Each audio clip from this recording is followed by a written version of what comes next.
Hey guys, welcome back to my channel. இன்றைக்கி நம்ம பார்க்க போகிற வீடியோ என்ன அப்படின்னா, அக்ரலிக் பெயிண்டிங் சீரிஸ் பண்ணிகிட்ருக்கோம் இல்லையா? ஸோ அதோட பார்ட் 2 தான் இது. ஸோ பார்ட் 1ல் ஆல்ரெடி பெயிண்டிங்க்கான என்னென்ன பேசிக்கான விஷயங்கள் என்னென்ன வேணும் அப்படிங்கிறத சொல்லியிருக்கோம். ஸோ இது பார்ட் 2ல் வந்துட்டு ஒரு சிம்பிளான பெயிண்டிங் எப்படி பண்ணுறது அப்படிங்கிறத தான் பார்க்க போகிறோம்.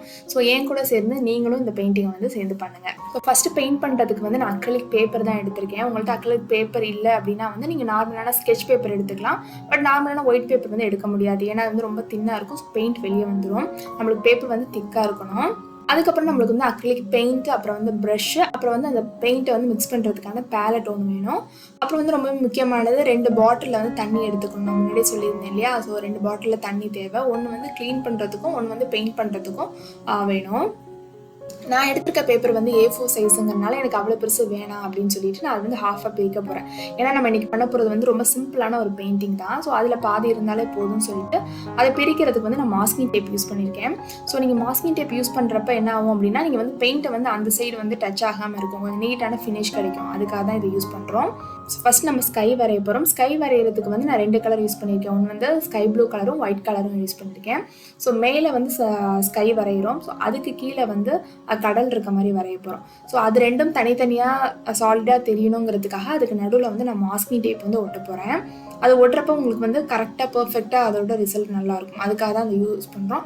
அது இல்லாமலே நல்லா கொண்டு வர முடியும், பட் இது ஒட்டுறப்ப நம்மளுக்கு வந்து பர்ஃபெக்டாக இருக்கும். அதுக்காக தான் யூஸ் பண்ணுறோம். ஸ்கை வரைகிறதுக்கான ப்ரஷ் வந்து நான் ஃப்ளாட் ப்ரஷ் தான் யூஸ் பண்ணியிருக்கேன். ஸோ வந்து ஃப்ளாட் ப்ரஷ்ஷில் வந்து லைட்டாக தண்ணியை டிப் பண்ணி அந்த ஸ்கை ப்ளூ கலர் இருக்கு இல்லையா, அதில் வந்து லைட்டாக இது மாதிரி அப்ளை பண்ணுறோம். ரொம்ப பெயிண்ட் வந்து எப்பவுமே ரொம்ப திக்காகவும் இருக்கக்கூடாது, ரொம்ப தின்னாகவும் இருக்கக்கூடாது. ரொம்ப திக்காக இருந்தால் அதில் வந்து பேப்பரில் ஒட்டவே ஒட்டாது. அதேமாதிரி ரொம்ப தின்னாக இருந்துச்சுனாலுமே ரொம்ப லைட்டாக தண்ணியாக தெரியும். ஸோ அதுக்கேற்ற மாதிரி அதனால வந்து எப்பவுமே வந்து தண்ணி வந்து லைட்டாக யூஸ் பண்ணுங்கள். ஸோ ஃபஸ்ட்டு வந்து 2-3 கோட்டிங் இது மாதிரி கொடுத்ததுக்கப்புறம் அதை விட லைட் கலர் வந்து கீழே யூஸ் பண்ண போகிறோம். அதனால் என்ன பண்ணுறேன்னா, அந்த ஒயிட்டையும் அந்த ப்ளூ கலரையும் மிக்ஸ் பண்ணுறப்ப அதை விட லைட் ஷேட் நம்மளுக்கு கிடைக்கும். ஸோ அதை வந்து கீழே இது மாதிரி வரைஞ்சிக்கோங்க.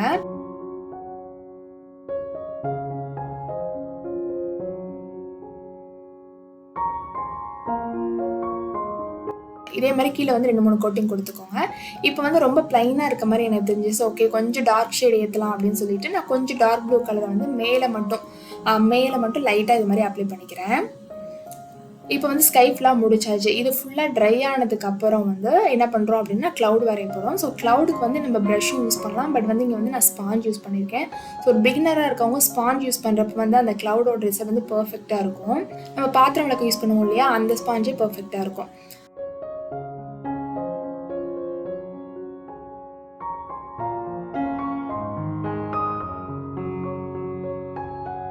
அதுக்கப்புறம் வந்து இப்போ ஃபுல்லாக இது காஞ்சதுக்கப்புறம் வந்து நம்ம ஒட்டின மாஸ்கிங் டேப் இருக்கு இல்லையா, அதை வந்து லைட்டாக பீல் ஆஃப் பண்ணிடுங்க.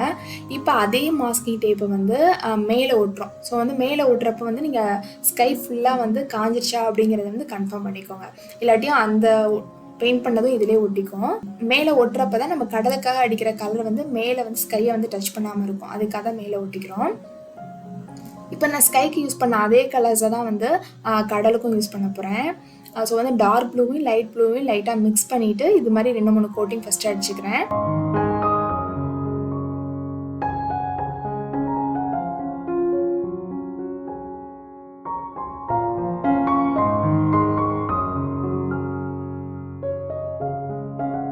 அதுக்கப்புறம் அதோட லைட் ஷேட் வரணுங்கிறதுக்காக ஒயிட்டை மிக்ஸ் பண்ணி இதே மாதிரி கலர் பண்ணிக்கிறேன். மேலே ஃபஸ்ட்டு டார்க் கலரும் கீழே லைட் கலரும் கொடுத்துட்டு நடுவில் வந்து பிளெண்ட் பண்ணுறதுக்கு வந்து 2 கலரையும் மிக்ஸ் பண்ணி இது மாதிரி பிளெண்ட் பண்ணிக்கோங்க. ஸோ 2-3 டைம் இதே மாதிரி கோட்டிங் கொடுக்குறப்ப தான் அது வந்து ஃபைனாக அது வந்து பர்ஃபெக்டாக இருக்கும். இப்போ வந்து நம்ம டேப் எடுத்தாச்சு. இப்போ வந்து நம்ம வச்சுருக்க பெயிண்ட் வந்து சம்டைம்ஸ் வந்து கொஞ்சம் எக்ஸ்ட்ரா எடுத்துருவோம் இல்லையா, எக்ஸ்ட்ரா எடுக்கிறது வீணாக போகக்கூடாது அப்படின்னு நினச்சிங்கன்னா லைட்டாக வந்து தண்ணியை லைட்டாக தெளிச்சு விட்டுக்கோங்க. ஏன்னா வந்து அக்ரிலிக் பெயிண்ட் வந்து ரொம்ப ஈஸியாக வந்து ட்ரை ஆகிடும். ஸோ பெயிண்ட் வந்து வேஸ்ட் ஆக வாய்ப்பு இருக்குது. அதனால் என்ன பண்ணணும், எப்பவுமே கம்மியான அளவு வந்து தேவையான அளவு மட்டும் பெயிண்ட் யூஸ் பண்ணிக்கிறது ரொம்பவே நல்லது. இப்போ வந்து நம்ம வந்து கடலுக்கு நடுவில் வந்து சின்ன சின்ன பாறைகள் இருக்க மாதிரி வரைய போகிறோம். சின்ன சின்ன பாறை, சின்ன சின்ன கல் இருக்க மாதிரி வரைய போகிறோம். ஸோ அதுக்காக நான் எடுத்துருக்க கலர் வந்து 2 கலர். இன்னொன்று வந்து டார்க் ப்ரௌன், அதை விட லைட் ப்ரௌன். 2 கலர் தான் யூஸ் பண்ணியிருக்கேன். நீங்கள் வந்து 2 கலர் எக்ஸாக்டாக அதே இருக்கணுங்கிற அவசியம் இல்லை. ஒரு ப்ரௌன் இருக்குது அப்படின்னா அதோட லைட்டர் ஷேட் வந்து லைட்டாக நம்ம ஒயிட்டை மிக்ஸ் பண்ணாலும் நம்மளால் லைட்டர் ஷேட் வந்து கிடைக்கும். அதனால் ஒரு ப்ரௌன் இருந்தாலே போதும். இப்போ வந்து நான் பாறைகள் வந்து ரொம்ப டீட்டெயில்டாலாம் வரையாமல் என்ன பண்ணுறேன்னா சின்ன சின்னதாக இது மாதிரி ரொம்ப ஈவனாக வரையக்கூடாது, கொஞ்சம் கரடு முரடாக இருக்கும் இல்லையா, அதுக்கேற்ற மாதிரி சும்மா லைட்டாக இதே மாதிரி வரைஞ்சிக்கிறேன். ஸோ அங்கங்கே பாறைகள் இருக்க மாதிரி ஃபுல் டார்க் ப்ரௌனில் வரைஞ்சிக்கிறேன்.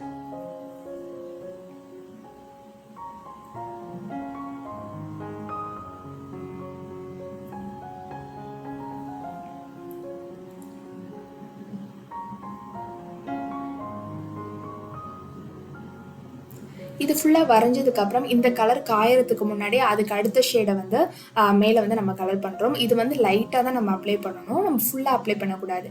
ஏன் மேலே மட்டும் ஏன் அப்ளை பண்ணுறோம் அப்படின்னா, இப்போ வந்து சன்லைட் படுற இடம் மட்டும்தான் நம்மளுக்கு வந்து கொஞ்சம் வெளிச்சமாக தெரியும் இல்லையா, அதனால லைட் கலரை மேலேயும் டார்க் கலர் வந்து கொஞ்சம் கீழே இருக்க மாதிரி வரைஞ்சிக்கிறோம். ஸோ இதே மாதிரி பாறை ஃபுல்லாக வரைஞ்சி முடிச்சாச்சு. இப்போ வந்து நம்ம அடுத்து வந்து அந்த கடலுக்கான அலை லைட்டாக அந்த டீட்டெயில் கொடுக்கணும் இல்லையா, அதுக்காக நான் வந்து ஒயிட் கலர் பெயிண்டில் வந்து இது மாதிரி ஃப்ளாட் ப்ரஷ்ஷை வந்து லைட்டாக டிப் பண்ணி லைட்டாக இது மாதிரி அப்ளை பண்ணிக்கிறேன். சின்ன சின்ன கோடு இருக்க மாதிரி வரைஞ்சிக்கோங்க. அதுக்கப்புறம் கொஞ்சம் அலை கொஞ்சம் டெப்த்தாக தெரியணுங்கிறதுக்காக லைட்டாக அந்த பெயிண்ட்டை கொஞ்சம் எக்ஸ்ட்ராவாக எடுத்து பெயிண்ட் மாதிரி பண்ணாமல் லைட்டாக அதே மாதிரி அப்படியே ஜஸ்ட்டு எடுத்து அதில் லைட்டாக நைஃப் பெயிண்டிங்லாம் எடுத்து அப்படியே அப்ளை பண்ணுவோம் இல்லையா, அதே மாதிரி ஜஸ்ட் அப்ளை மட்டும் பண்ணிட்டேன். ஆல்மோஸ்ட் நம்ம பெயிண்டிங் முடிச்சிட்டோம். ஸோ ஃபைனலாக என்ன பண்ணுறோம் அப்படின்னா, ஒரு தென்னை மரத்தோட கீத்து வந்து 2 கீத்து மட்டும் இந்த சைடில் இருக்கிற மாதிரி வரைய போகிறோம். அதுக்காக நான் என்ன பண்ணுறேன்னா, ஒரு டார்க் க்ரீன் அண்ட் வந்து லைட் க்ரீன் அந்த 2 க்ரீன் எடுத்துக்கிறேன்.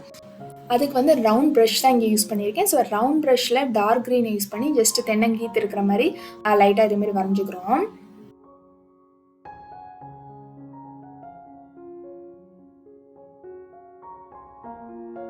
இதே மாதிரி நான் 2 கீத்து இருக்க மாதிரி வரைஞ்சிட்டு அதுக்கு அடுத்த ஷேடை வந்து அது கூட லைட்டாக எல்லோ மிக்ஸ் பண்ணுறப்ப வந்து நம்மளுக்கு வந்து லைட் க்ரீன் கிடைக்கும். ஸோ அதே மாதிரி வந்து அதுக்கு ஃபுல்லாக கவர் பண்ணாமல் கொஞ்சம் கொஞ்சம் நடுவில் இதே மாதிரி லைட் ஷேடு வந்து அடிச்சுட்டு ஃபைனலாக வந்து லைட் எல்லோ வந்து லைட்டாக அங்கங்கே தெரிகிற மாதிரி வரைஞ்சிக்கிறேன். அவ்வளோதான், நம்மளோட சிம்பிளான ஒரு சீஸ்கேப் பெயிண்டிங் முடிஞ்சிருச்சு. ஸோ இதை நீங்களும் ட்ரை பண்ணி பாருங்கள். இதை ட்ரை பண்ணி பார்த்துட்டு இது எப்படி இருக்குது, இது உங்களுக்கு யூஸ்ஃபுல்லாக இருக்கா அப்படிங்கிறத கமெண்ட்டில் சொல்லுங்கள்.